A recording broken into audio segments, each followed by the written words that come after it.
I face the tomb of the unknown soldier. I count to 21. I turn and I count to 21 again as I take my steps to the end of the mat. I do this with pride because I am honoring all those who fell in past wars and were never identified or found and returned to their families. I live by the Sentinel's creed and walk my tour in humble reverence to the best of my ability. I am one of the eternally vigilant few who have been chosen to guard the tomb continuously, 24 hours a day, 7 days a week, since July 2nd, 1937. I guard the soldiers in the tomb just as they once guarded the lives of a whole nation by serving their country. In World War I, a young soldier died in a battle in France. His family never knowing what happened, never being able to properly grieve for their son.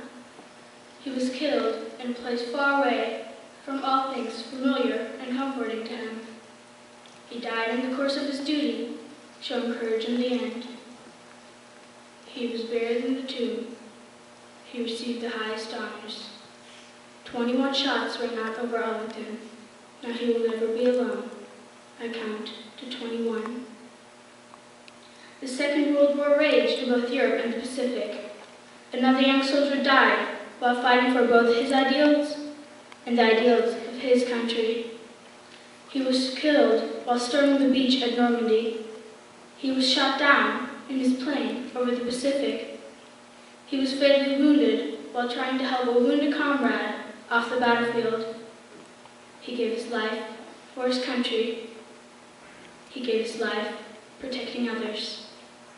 He was buried in the tomb. He received the highest honors. 21 shots rang out over Arlington. Now he will never be alone. I count to 21. A young medic was killed in the Korean War.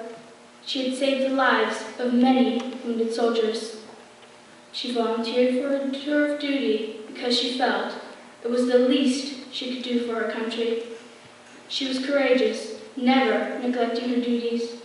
She went without sleep, working tirelessly to help her injured comrades. She died when the field hospital she was working in was bombed by the Koreans. Her family never had the chance to say goodbye. She is buried in the tomb. She received the highest honors. 21 shots rang out over Arlington. Now she will never be alone. I count to 21. In the heat and rain of the jungle, a soldier was killed in Vietnam. He died fighting for people's freedom. He stepped on a landmine and was killed instantly. His family had no son to bury, no one to grieve for. He was buried in the tomb. He received the highest honors. 21 shots rang out over Arlington. Now he will never be alone. I count to 21. I am the sentinel. I look to the front of the tomb and see 3 figures: victory, valor, and peace. These 3 remind me of the devotion, sacrifice, and courage of all the men and women who gave their lives serving this country. My vigil seems like such a small way to honor them for their sacrifice. I will continue to walk my tour despite the discomfort of the elements, day and night, through all eternity. After all, the sacrifice of the unknowns was eternal too. I think about the words inscribed in the rear of the tomb. He rests in honor glory, an American soldier, known but to God. The soldiers in the tomb are known to me as well, and to many other people all over this nation. The soldiers in the tomb are whomever we want or need them to be. They are our fathers, brothers, sisters, wives, and friends. They are our heroes.